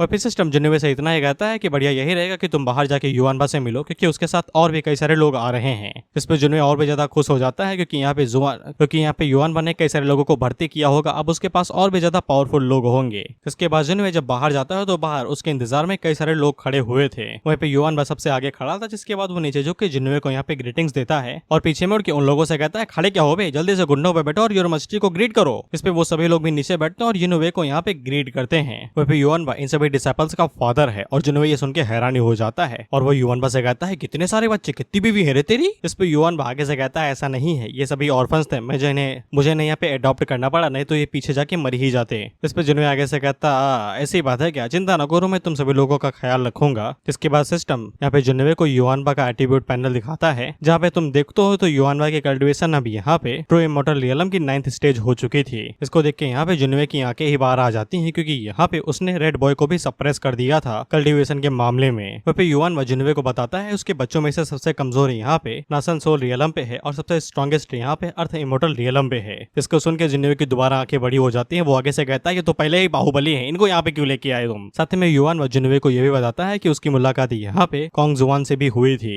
जो कि इस दुनिया के अंदर अपनी ही काइंड का पहला बंदा है और उसकी वजह से ही यहाँ पे युवानबा इतना ज्यादा स्ट्रॉन्ग हो पाया है और उसने यहाँ पे गोल्डन विंग रॉक की फिजिक को भी पूरी तरीके से मास्टर कर लिया है। जुनवे आगे से कहता है बहुत अच्छे, चलो मुझे अच्छे से बताओ कि तुमने इतने समय में क्या क्या किया। इसके बाद वो युवानबा को अंदर लेके जाता है और उसे अच्छे से खिलाता पिलाता है। वह जुनवे सिस्टम से पूछता है कि जिस दुनिया के अंदर यहाँ पे युवानबा था वहाँ पे कोई भी राजे नहीं थे और बाकी और कोई भी नहीं था, ऐसा क्यों भाई। तो सिस्टम यहाँ पे जुनवे को बताता है कि गॉड्स के पास उनके खुद के वर्ल्ड होते हैं और उनकी दुनिया का जो हेवन डाउ है उसको यहाँ पे सिस्टम ने कॉन्कर कर लिया है, यानी कि युवानबा को जो वर्ल्ड है वहाँ पे सिस्टम ने अपना कब्जा मार लिया है। बेसिकली वो उसके छोटे घर की तरह हो रखा है। ऐसे सिस्टम यहाँ पे युवानबा के वर्ल्ड को जैसे चाहे वैसे कंट्रोल कर सकता है। जब यहाँ पे जुनवे उन्हें समन कर लेता है तो फिर यहाँ पे जो हेवन रहता है यानी कि युवानबा के वर्ल्ड का हेवन वो यहाँ पे किसी और को युवानबा की ड्यूटी पे लगा देता है ताकि उनका रोल यहाँ पे प्ले होता रहे और युवानबा यहाँ पे भी अपना काम करता रहे। लेकिन जब जुनवे यहाँ पे गॉड्स डंजन इस्तेमाल करता है तब युवानबा को उसकी पोजीशन में दोबारा भेज दिया जाता है ताकि वो ग्रो कर सके। इससे जुनवे को समझ में आ जाता है कि ये रियल गॉड्स हैं। सिस्टम उसे कहता है पहले ही बताया था कि हम इनकी सिर्फ मेमोरीज और इनके रोल को चेंज करते हैं और कुछ भी नहीं, बाकी ये रियल गॉड ही हैं। इसके बाद सिस्टम यहाँ पे जुनवे को ये भी समझा देता है कि जो कैरेक्टर्स यहाँ पे समन किए जाते हैं उनकी मेमोरीज को सच में चेंज कर दिया जाता है क्योंकि इस वजह से कई सारे वर्ल्ड आपस में जुड़ते हैं। एग्जाम्पल के लिए अगर यांग जियान को यहाँ पे समन किया जाए जर्नी टू द वेस्ट से तो यांग जियान होगा जो कि गॉड वर्ल्ड के अंदर रहता है वो पूरी तरीके से वहां से गायब हो जाएगा। ऐसा बिल्कुल पैरेलल वर्ल्ड्स के अंदर भी होता है क्योंकि अगर दो लोग इकट्ठा एक जगह पे आ जाएंगे तो फिर यहाँ पे सिस्टम पूरी तरीके से कोलैप्स कर जाएगा और इसके काफी ज्यादा बड़े परिणाम हो सकते हैं। फिर युवानबा जुनवे से पूछता है अगर कुछ ऐसा हो जिसकी मदद से वो लोग दोबारा वापस जा सके तो फिर वो अपने कुछ भाइयों को भी बचा सकते हैं। तो जुनवे उसे कहता है कि तुम चिंता ना करो, मैं ये सब कुछ देख लूंगा, अभी के लिए तुम जाके आराम कर लो, तुमने काफी ज्यादा मेहनत की है। इसके बाद जुनवे यहाँ पे टिंगो के बारे में पूछता है तो सिस्टम उसे बताता है कि वो बहुत जल्द ही वापस आ जाएगा क्योंकि जुनवे यहाँ पे डंजन है, यानी कि उसी से ही वो लोग होके गुजरेंगे और उसी से ही वो लोग बाहर आएंगे। तो जब टिंगो आएगा तो वो जुनवे के पास ही आएगा।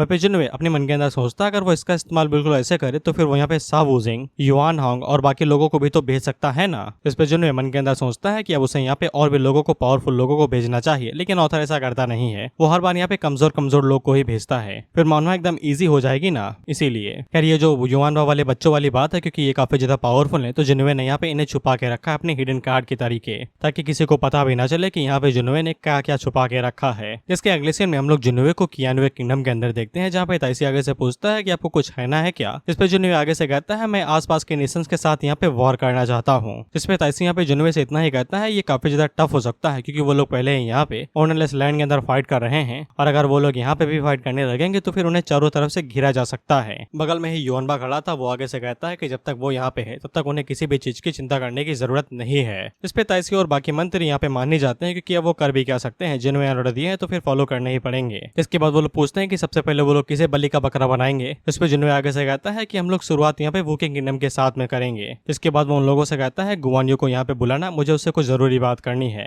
इसके बाद हम लोग देखते हैं गुवानियो जिन्वे के पास आता है और पूछता है कि क्या बात करनी है। जिन्वे उसे पूछता है क्या ताकतवर बनना चाहते हो, जिसपे गुवानियो को कुछ समझ में नहीं आता है। तो जिन्वे उसे बताता है कि मैं तुम्हें एक मिशन देना चाहता हूँ, जिससे तुम खुद को स्ट्रांग बना सकोगे, कुछ पावरफुल सबऑर्डिनेट्स अपने साथ ला सकोगे और कुछ यहाँ पे ट्रेजर्स को भी अपने साथ ला सकोगे। दरअसल जिन्वे यहाँ पे पूरी हिस्ट्री के बारे में सोच रहा था कि 100 सालों पहले पता नहीं क्या क्या हुआ होगा। वहीं पे यहाँ पे जो गुवानियो है वो यहाँ पे जर्नी टू दी वस्ट वाले वर्ल्ड के अंदर जा सकता है। सिस्टम भी आगे से अप्रूव कर देता है कि गुवानियो पे जर्नी टू दी वस्ट के romance of the three kingdom के अंदर जा सकता है। जिन्होंने यहाँ पे गुवानियो से वही बात कहता है जो उसने युवानबा से कही थी कि वो अपनी सुप्रीम पावर का इस्तेमाल करके उसको वो दूसरे अनदर वर्ल्ड के अंदर भेज सकता है, जहाँ पे वो सदियों तक रहेगा, ताकतवर बनेगा, लेकिन उसको मरना नहीं है। इस पे नैन आई, डाजी और गुवानियो तीनों ही हैरान हो जाते हैं सुप्रीम पावर के बारे में सुन के। अब जिन्होंने ज्यादा कुछ कहता नहीं, वो यहाँ पे गुवानियो को direct journey to the west के वर्ल्ड के अंदर भेज देता है। इसके बाद गुवानियो वहां से एकदम से टेलीपोर्ट हो जाता है। इसको देख के नैन आई काफी ज्यादा खुश हो जाती है और वो जिन्वे से पूछती है कि वो सच में यहाँ पे सुप्रीम पावर्स का इस्तेमाल कर सकता है, जिसपे जिन्वे आगे से कहता है हाँ वो कर सकता है। जिसके बाद ये लोग दोबारा यहाँ पे साउथ सिटी के लिए निकल जाते हैं। इसके बाद अगला सीन वैंग टियन क्लिप का होता है, जहाँ पे हम लोग कुछ लोगों को देखते हैं जो कि आगे से कह रहे थे कि डीमन लॉर्ड बाहर आओ। तो फिर हम लोग एक डीमन लॉर्ड को देखते हैं जो कि लगातार आगे बढ़ते हुए जा रहा था। इसके बाद हम लोग एक लड़की को भी देखते हैं जो कि यहाँ पे नॉर्थन स्नोई पीक से थी, जिसका नाम हुयू था। वह पे उस लड़के से पूछती है कि हम इसे सच में रोक सकते हैं, जिस पे वो लड़का आगे से कहता है अगर हम इसे रोकेंगे नहीं तो फिर इसके कॉन्सिक्वेंसेस काफी ज्यादा बड़े हो सकते हैं। वो डीमन लॉर्ड इन लोगों की बेइज्जती करते हुए कहता है कि तुम सिर्फ यहाँ पे गोल्डन इमॉर्टल पे और छोटी मोटी चीटियां मुझे यहाँ पे रोकने की कोशिश कर रही हैं। इसके बाद वो बंदा यहाँ पे अपने ब्रदर्स को ऑर्डर देते हुए कहता है कि हमें किसी भी कीमत पे इस डीमन लॉर्ड को रोकना पड़ेगा, हम इसे अपने घर के अंदर घुसने नहीं दे सकते हैं। आज अगर हम लोगों को भले यहाँ पे मरते दम तक लड़ना पड़े तब भी हम लोग यहाँ पे फाइट करेंगे। और डीमन लॉर्ड आगे से कहता है कि तुम यहाँ पे खुद को कुछ ज्यादा ही आंक रहे हो। जिसके बाद वहाँ पे डीमन क्लैन के बच्चों को बुलाता है और उनसे कहता है कि इन सभी को यहीं पे ही निपटा दो, जिसके बाद हमें जुनवे का भी नंबर लगाना है। इसके बाद सीन शिफ्ट होकर वोके किंगडम के ऊपर आ जाता है, जहाँ पे जुनवे डायरेक्ट एंट्री मारता है और उन लोगों से कहता है तुम्हारा किंग कौन है भाई, जल्दी से बाहर आओ। इस पे यहाँ का किंग बाहर आता है और वो आगे से पूछता है कि आपको क्या चाहिए। जुनवे उससे कहता है तुम्हें क्या लगता है कि मैं यहाँ पे किस लिए आया हूँगा,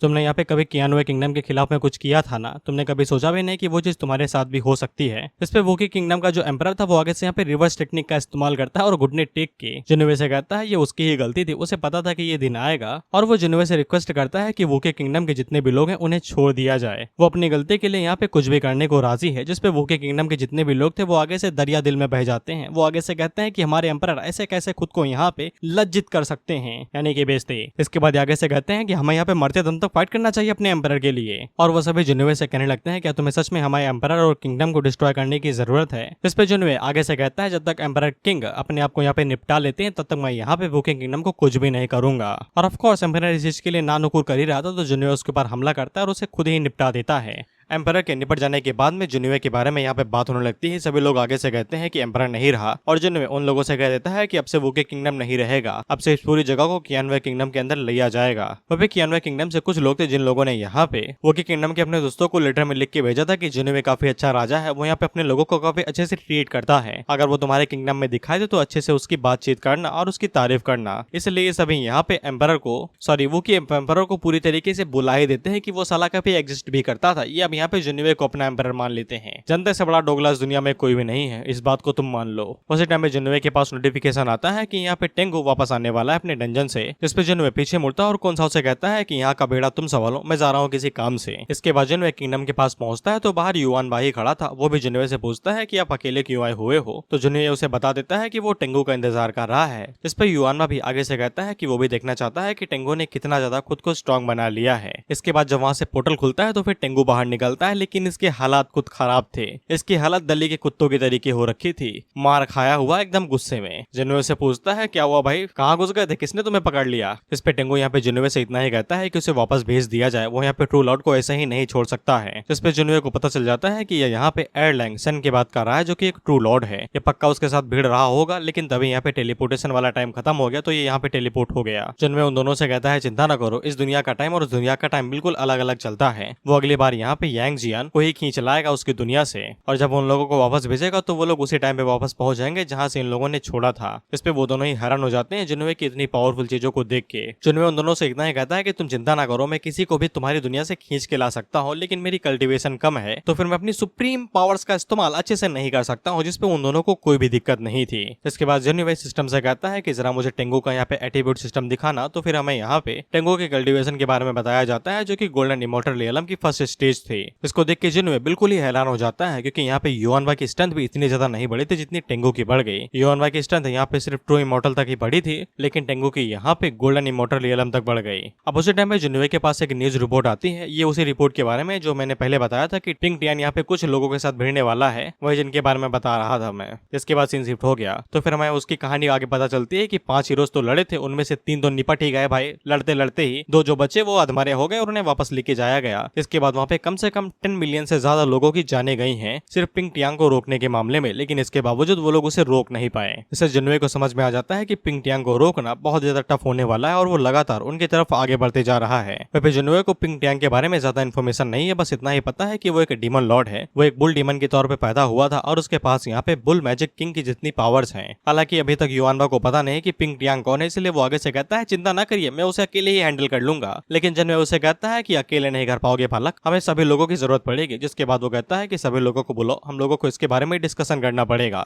इसके बाद हमें बताया जाता है कि जुनिवे ने यहाँ पे अपनी फोर्स को 2 चीजों में डिवाइड कर दिया। नाइनविंग जनरल के बारे में तुम्हें पता होगा, घोड़ी के बाप के बारे में, वो दोबारा दिखाई ही नहीं गई, पता नहीं क्यों, ठीक भी है ना ही दिखाया जाए। इसके बाद बचे हुए जो जुनिवे के सबऑर्डिनेट्स थे जिनको उसने समन किया है, वो उनको अपने पास बुला लेता है ताकि वो लोग यहाँ पे पिंक टियान के बारे में डिस्कस कर सके। इसके बाद अगला सीन होली कोर्ट का होता है और हम लोग यहाँ पे जुयान किंग को देखते हैं। इसको बार बार कुछ अनईजी फील हो रहा था और ये अपनी ट्रेनिंग के ऊपर फोकस नहीं कर पा रही थी, और ये अनईजी फीलिंग और कुछ भी नहीं, इसे जुनिवे की याद आ रही थी। काम धंधा कर लो यार, कुछ एक ही काम है तुम्हारे पास, कल्टीवेशन, वो भी तुम ढंग से नहीं कर पा रहे। अब उसी टाइम पे यहाँ पे जुयान किंग की सीनियर सिस्टर आती है जिसका नाम सिस्टर मो है, और वो उसे पूछती है क्या हुआ भाई, तुम्हारा चेहरा कुछ बदला बदला सा लग रहा है, कुछ हुआ क्या, कहीं जुनिवे के बारे में तो नहीं सोच रही हो। इस पे जुयान किंग उसे कहती है इससे तुम्हारा कोई लेना देना नहीं है, भाग जाओ यहाँ से, लड़के फंसाओ जाके। इस पे सिस्टर मो भी यहाँ पे एकदम पढ़े लिखे बच्चे की तरह उसे एडवाइस देते हुए कहती है वो तुम्हारे लायक नहीं है, गली का कुत्ता है वो, तुम एक होली सेट की स्पिरिट चाइल्ड हो, उसको यहाँ पे तुम्हारे लिए इंतजार करना चाहिए, तुम्हारे पीछे भागना चाहिए ना कि तुम्हें। और ये भी यहाँ पे जुयान मिंग से इतना ही कहती है कि कुछ काम धंधा कर लो यार, कल्टीवेशन ही कर लो, यही काम है तुम्हारे पास। लेकिन जुयान किंग ने अपना पक्का इरादा कर लिया था कि वो जुनिवे को ही अपना पति देव मानेगी और किसी को नहीं, छुरा लेके बैठेगा सुहागरात पे। इस पे सिस्टर मो भी आगे से कहते थे धन्य हो प्रभु, मुझे आपसे कुछ नहीं कहना, आप अपना देखिए। और वो मन के अंदर सोचती है कि यहाँ पे जुनिवे को डीमन लॉर्ड पिंक यांग टारगेट करने वाला है, और ऐसा तो लगता नहीं कि वो जिंदा बचेगा यहाँ पे डीमन लॉर्ड से। सिस्टर मो को बस इसी बात का दुख है कि यहाँ पे जुयान किंग अब दोबारा कभी जुनिवे से मिल नहीं पाएगी। लेकिन हम लोग जुयान किंग को देखते हैं और उसका अलग ही प्लान था। ये इसने प्लान बना लिया था कि आज रात ये यहाँ से भाग के जुनिवे से मिल के रहेगी, भले ही चाहे से पैर क्यों ना तुड़वाने पड़े। जिसके बाद हम लोग जुनिवे को देखते हैं जो कि डिस्कशन के बीच में बैठा हुआ था, और वो रेड बॉय से पूछता है कि तुमने कभी यहाँ पे बुल डीमन किंग के बारे में सुना है। जिस पे रेड बॉय आगे से बताता है उसने सुना है, ये उसके फादर है जो कि एक हार्टलेस मैन है। तो फिर जुनिवे उससे पूछता है कि तुम्हें पता है कि वो इतने टाइम पे कहाँ पे है। तो फिर रेड बॉय आगे से कहता है कि हमने तो साला एक दूसरे को पता नहीं कितने जन्मों से देखा भी नहीं, मुझे कैसे पता होगा कि वो कहाँ पे होंगे, लेकिन मुझे ये बताओ कि आपको उसके अंदर इतना ज्यादा इंटरेस्ट आ क्यों रहा है। इस पे जुनिवे आगे से कहता है क्या बात करते हो यार, वो तुम्हारा बाप है। इस पे सभी लोग हैरान हो जाते हैं कि यहाँ पे पिंक टियान रेड बॉय का बाप है, लेकिन रेड बॉय आगे से कहता है मुझे नहीं पता कि वो मेरा बाप कैसे है, लेकिन वो इतने समय पता नहीं क्या कर रहा है। अब उसी टाइम पे यहाँ पे एक और रिपोर्ट उड़ते हुए आती है, और ये वाली रिपोर्ट हर तरफ से आ रही थी, नॉर्थ वेस्ट ईस्ट साउथ हर तरफ से, क्योंकि वहाँ पे एक टेरिफाइंग और महसूस हो रहा था पूरी जगह से ही। इसे जुनिवे को समझ में आ जाता है कि डीमन लॉर्ड पिंक टियान अब उसकी सिटी के अंदर घुसने वाला निकला और उसके ऊपर अटैक करने के लिए आ रहा है। इसके बाद हम लोग पिंक टियांग को देखते हैं जो कि जुनवे की कासल की तरफ लगातार आगे बढ़ते ही जा रहा था। वहाँ पे बोवेन जुनवे से पूछता है कि हम लोग कल्टी मार ले क्या, तो जुनवे आगे से मना कर देता है ये कहते हुए कितना भी फर्क नहीं पड़ता कि वो कितना शक्तिशाली है, उसका मेरे जनरल्स के सामने कोई भी मुकाबला नहीं है। वहाँ पे हम लोग पिंक टियांग को देखते हैं जो कि लगातार अपनी आर्मी को लेकर आगे बढ़ी रहा था। इसकी आर्मी यहाँ पे डिमोनिक बीस्ट है और कुछ भी नहीं। वहाँ पे रेड बॉय को जैसा ही यहाँ पे पिंक टियांग का ऑरा महसूस होता है तो फिर उसे पता चल जाता है कि ये सच में उसका फादर है। जैसे जुनवे की डबल फटी, क्योंकि अब कंफर्म हो चुका है कि ये बुल डीमन किंग ही है। इसके बाद जुनवे यहाँ पे Nezha, Yuan Hong, giant god, जेंजी, रेड बॉय, युआनबा, टेंगू, सिल्वर हॉर्न और गोल्डन हॉर्न से कहता है कि लड़ाई करने के लिए रेडी हो जाओ। इसके बाद हम लोग बुल डीमन किंग को देखते हैं जो कि आगे से कहता है एम्परर जोन यूए जल्दी से बाहर आओ और मुझसे फाइट करो। वह पे रेड बॉय जुनवे से रिक्वेस्ट करता है कि मैं पहले अपने फादर से बात कर सकता हूँ, तो जुनवे आगे से कहता है जाओ ना, मैंने कब रोका है। जिस पे रेड बॉय उड़ते हुए यहाँ पे सबसे पहले बुल डीमन किंग के पास जाता है। तो बुल डीमन किंग उसे पूछता है तुम यहाँ पे क्या करो, तुम ऊपर से नीचे कैसे आए? अभी यहाँ पे खिलौने कम पड़ गए थे जो नीचे खेलने के लिए चले आए? तुम्हारी बचपन की दोस्त भी तो थी। तो रेड बॉय अपने बाप से ही पूछता है कि आप यहाँ पे क्या कर रहे हैं, पहले ये बताइए। जिस पे पिंक डैन उसके ऊपर झापड़ मारते हुए कहता है बाप को ना सिखा, और रेड बॉय एक झटके के अंदर ही एलिमिनेट हो जाता है, जिसको देख के जुनवे की आंखें बाहर आ जाती हैं। वो आगे से कहते हैं तेरा बेटा था वो, क्यों उसे तेज जोर से मारा? इसके बाद वो पीछे मुड़ के अपने लोगों से कहता है कि तुम लोग किसी चीज का इंतजार ना करो, जाओ और जाके धावा बोल दो। जिस पर ये लोग उड़ते हुए यहाँ पे पिंक टियांग से भिड़ने के लिए जाने लगते हैं। सबसे पहले हम लोग नेजा को देखते हैं जो कि आगे से अपनी गोल्डन रोप का इस्तेमाल करते हुए यहाँ पे पिंक टियांग को रोकने की कोशिश करता है जंजे की मदद से, और वो उसको यहाँ पे अपनी रस्सी के अंदर बांधने की कोशिश करने लगता है। लेकिन पिंक टियांग के सामने ये कुछ भी नहीं था। वो यहाँ पे हल्का सा ही जोर देता है और वो गोल्डन रोप को एक झटके के अंदर ही डिस्ट्रॉय कर देता है। इसके बाद वो नेजा और जिंजे के ऊपर हमला करने के लिए आगे बढ़ता कि उससे पहले यहाँ पे जाइंट गॉड आता है जो कि पिंक टियांग के साथ दो हाथ करने लगता है। और साथ में युआंग होंग ने भी अपने साइज को बड़ा कर लिया था और वो भी अटैक करने की कोशिश कर रहा था, लेकिन वो दोनों मिलकर भी यहाँ पे पिंक टियांग की स्ट्रेंथ का मुकाबला नहीं कर पा रहे थे। वो लोग एक ही अटैक में यहाँ पे पीछे खिसक जाते हैं। वहीं पे गोंगबो जुनवे से कहता है कि हमारे पास कोई भी चांस नहीं है कि हम लोग यहाँ पे डीमन लॉर्ड के खिलाफ जीत सकेंगे। शायद से हमें इस बार यहाँ पे हार का भी सामना करना पड़ सकता है, लेकिन मेरे पास एक प्लान है। ये एक हनी ट्रैप है, आपको क्या लगता है ये काम करेगा? हनी ट्रैप बेसिकली ये लोग यहाँ पे एक खूबसूरत लड़की को भेजेंगे जो कि अपने यहाँ पे चार्म का इस्तेमाल करेगी, और इसके लिए परफेक्ट कैंडिडेट अपना डाजी है। लेकिन जनरल से कहता है संभाल के और चोट न लगे।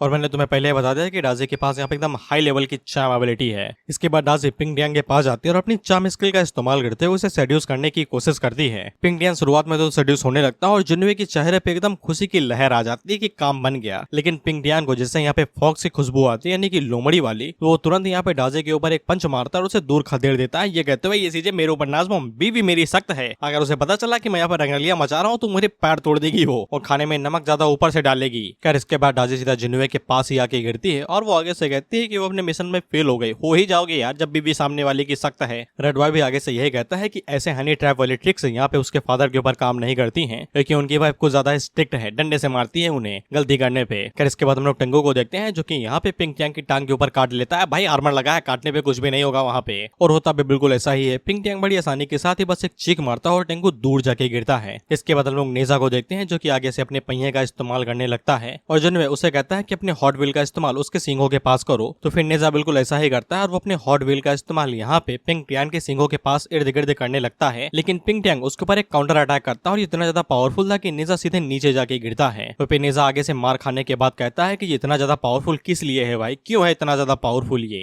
तो फिर पिंक टियांग उन लोगों से कहता है कि ये चीटिंग है यार, मैं यहाँ पे अपनी प्योर स्ट्रेंथ का इस्तेमाल कर रहा हूँ, तुम लोग बार बार मैजिक वेपन बाहर निकाल ले रहे हो, तुम लोग मेरे एनिमी कहलाने के भी लायक नहीं हो, साला किस्ते देके यहाँ पे आया था और सारा मजा खराब कर रहे हो तुम। फिर जुनवे अपने मन के अंदर सोचता है कि अगर ऐसा ही चलता रहा तो फिर उन लोगों के बहुत बुरी तरीके से लगेंगे। उस टाइम पे जुनवे के पास में उसका मंथली सब्सक्रिप्शन वाला समनिंग आ जाता है, तो फिर जुनवे जल्दी से यहाँ पे एक गॉड को समन कर लेता है। इसके बाद हम लोग रेड बॉय को दोबारा देखते हैं जो कि दोबारा अपने फादर के ऊपर अटैक करने की कोशिश करता है, ये कहते हुए कि आपकी हिम्मत कैसे हुई मेरे ऊपर हाथ उठाने की, आज तक मम्मी ने भी मेरे ऊपर नहीं हाथ उठाया। इस पे पिंक टियांग आगे से कहता है साले सदियों से तुम घर भी नहीं गए, तुम्हें पता भी तुम्हारी मदर कितने ज्यादा गुस्से में रहती है, तुम्हारा गुस्सा मेरे ऊपर उतारती है वो। रेड बॉय दोबारा यहाँ पे पिंक टियांग के ऊपर अटैक करता है, लेकिन पिंक टियांग उसे आसानी के साथ डॉज करता है, जिसके बाद वो उसको पकड़ लेता है और उसे कहता है अगर अभी घर वापस लौट जाओगे और मार खाओगे मम्मी के हाथों तो फिर मैं तुम्हें जाने दूंगा। जिसके बाद वही प्लॉट है भाई, प्लॉट है, क्योंकि अगले ही पल हम लोग देखते हैं कि जुनवे का सामान तुरंत आ जाता है, एकदम तुरंत।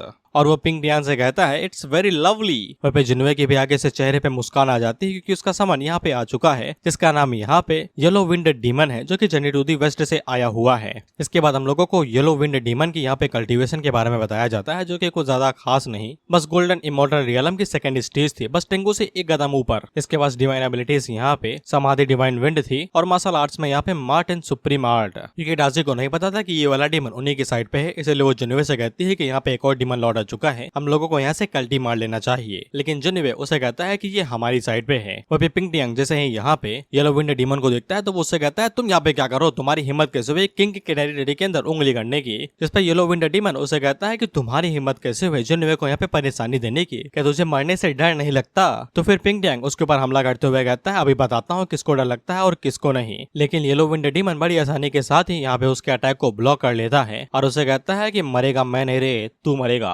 पिंक डियांग उसके ऊपर दोबारा यहाँ पे अटैक करने की कोशिश करता है, लेकिन येलो विंड डीमन जंप करके उसे डॉज कर लेता है और उससे कहता है कितना ही है क्या, थोड़ा सा और जोर लगाओ। इसके बाद वो दोनों इसी तरीके से अटैक एंड डॉज खेलते हैं और वहाँ पे पूरी तरीके से तबाही मचा देते हैं। जब ये दोनों एक दूसरे की तरफ अपनी शॉट खींच रहे थे उसी टाइम पे पिंक डियांग यहाँ पे दोबारा येलो विंड डीमन के ऊपर अटैक करता है, लेकिन येलो विंड डीमन दोबारा पीछे हट के उसे डॉज कर लेता है। रेड बॉय आगे से कहता है कि ये माउस डीमन काफी ज्यादा स्ट्रॉन्ग है। पिजुन में नीजा से कहता है कि ये येलो विंड डीमन उसका ही साथी है, वो दोनों मिलकर यहाँ पे एक साथ बुल डीमन के खिलाफ यहाँ पे फाइट कर सकते हैं। तो फिर नेजा भी यहाँ पे फाइट को ज्वाइन कर लेता है, जिसके बाद वो पिंक डियांग के ऊपर अटैक करने लगता है। तो पिंक डियांग आगे से कहता है अगर तुम्हारे अंदर हिम्मत हो तो फिर मुझे डुअल के लिए चैलेंज करो, इस तरीके से गैंग अप ना करो। इस पर येलो विंड डीमन आगे से कहता है जब हम एक साथ फाइट कर सकते हैं तो फिर अलोन फाइट करने की क्या ही जरूरत है। इसके बाद वो पिंक डियांग के ऊपर डुअल किक मारता है और धड़ाम से उसे जमीन के अंदर घुसा देता है। तो फिर पिंक डियांग यहाँ पे अपनी ट्रू फॉर्म के अंदर आ जाता है, जो कि एक बुल की फॉर्म थी, और उस फॉर्म के अंदर रहते हुए यहाँ पे येलो डीमन के ऊपर अटैक करने के लिए आगे बढ़ता है। लेकिन येलो विंड डीमन आगे से एक फायर का इस्तेमाल करते हुए, जो कि समाधि विंड थी, पीली है ना भाई इसलिए आग ही लगेगी।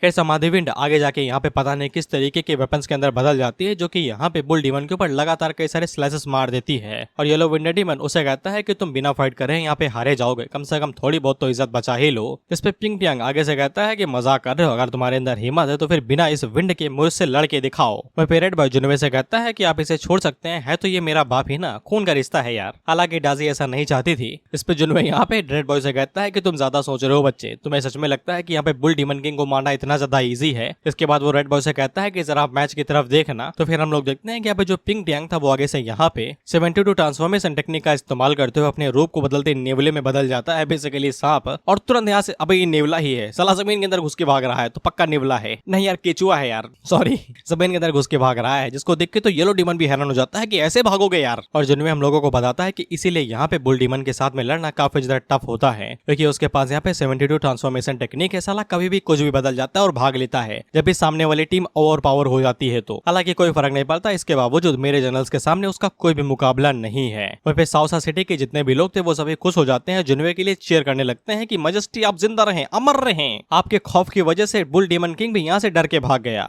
इसके बाद जिन्वे यहाँ पे येलो विंड डीमन से कहता है शुक्रिया भाई, मदद करने के लिए एकदम सही टाइम पे आए तुम। इसके बाद येलो विंड डीमन नीचे बैठता है और वो जिन्वे से माफी मांगता है लेट से आने के लिए, साले एकदम परफेक्ट टाइम पे तू आया है, एकदम लेट बिल्कुल भी नहीं है। तो जिन्वे उससे कहता है कि तुम लेट कैसे हो सकते हो। इसके बाद वो पीछे मुड़ के योन होंग से कहता है कि तुम बैटलफील्ड को साफ करो सभी सोल्जर्स के साथ में, और वो बाकी लोगों से कहता है कि बाकी लोग मेरे साथ हो, हम लोग चल के चखना वखना पीते हैं। इसके बाद हम लोगों को बताया जाता है कि ये वाली न्यूज जिसमें यहाँ पे जिन्वे ने बुल डीमन किंग को हरा दिया था पूरी तरीके से फैल गई, यहाँ तक कि होली डायनेस्टी तक ये बात फैल गई और हर सभी लोगों ने यहाँ पे जिन्वे को हल्के में लेना बंद कर दिया। इसके बाद जिन्वे हर एक कंट्री के अंदर पूरी तरीके से फेमस हो गया। वहीं पे जिन्वे जानते हो छोटी मोटी सिटीज को यहाँ पे अपने हत्थे ले रहा है, तो इस बुल डीमन वाले कांड की वजह से उसकी रेपुटेशन इतनी ज्यादा हाई हो गई कि वो जब भी किसी सिटी के सामने पहुंचता तो वो लोग पहले ही सरेंडर कर देते, ये कहते हुए ना मारो भाई, लो ले जाओ हमारी सिटी, खाना खजाना जो लेना है ले जाओ। अब इससे जिन्वे को यहाँ पे एक नया साइड क्वेस्ट मिल जाता है, जो कि होता है होली एम्परर्स फियर। अब इस मिशन के अंदर कुछ भी नहीं है, बस एम्परर की फटी पड़ी है जिन्वे से, क्योंकि उसने यहाँ पे बुल डीमन को हरा दिया है। अगर वो यहाँ पे होली एम्परर के खिलाफ चला जाता है तो होली एम्परर क्या कर पाएगा, कुछ भी नहीं यार। और मिशन के अंदर जिन्वे को ज्यादा कुछ भी नहीं करना है, होली एम्परर को देने हैं झटके, वो भी डर के खटाखट गोली के तरीके, कि उसके किंगडम से बस तुम यहाँ पे 4-5 घोड़ी गाड़ी निकालते ही रहो अपनी आर्मी के साथ में, बस वो इतने से ही घबरा जाएगा और मिशन कंप्लीट है। और ये सब करने के बदले में जिन्वे को यहाँ पे एक गॉड और डीमन समन करने का मौका मिलेगा और साथ ही में रैंडम लकी ड्रॉ। और मेरा मूड खराब है, ये 4 बार ये दे चुके हैं लेकिन एक भी बार यहाँ पे रैंडम लकी ड्रॉ इस्तेमाल करते हुए दिखाया नहीं। अब इसका एक दूसरा यहाँ पे पहलू ये भी है कि अगर जिन्वे यहाँ पे होली एम्परर का पूरी तरीके से दुश्मन बन जाता है, यानी कि हमला ही बोल दो सीधा, तो फिर जिन्वे को यहाँ पे गॉड और डीमन के समन साथ करने के साथ साथ एक कॉपी गॉड का भी मौका मिलेगा, साथ ही में एक आर्मी समन करने का मौका मिलेगा और साथ में स्किल इनहेरिटेंस का भी मौका मिलेगा। मैंने ये सब कुछ इसलिए बोला क्योंकि ये दिखाएंगे तो वैसे भी नहीं, मेरी बातों का क्या ही फर्क पड़ता है। जिनमें इस मिशन के बारे में सोच रहा था कि वो यहाँ पे होली एम्बरर का डर कैसे बन सकता है, ये इतना ज्यादा टफ होना नहीं चाहिए। वो इतने समय यहाँ पे पूरी ह्यूमन रेस का हीरो है जिसने यहाँ पे डीमन किंग बुल को हराया है, इसलिए होली एम्बरर के पास अभी कोई भी वजह नहीं है जुनवे के साथ फाइट करने की। अब उसी टाइम पे यहाँ पे जुनवे को न्योता आता है क्योंकि यहाँ पे होली डायनेस्टी खुद ही आ चुकी थी।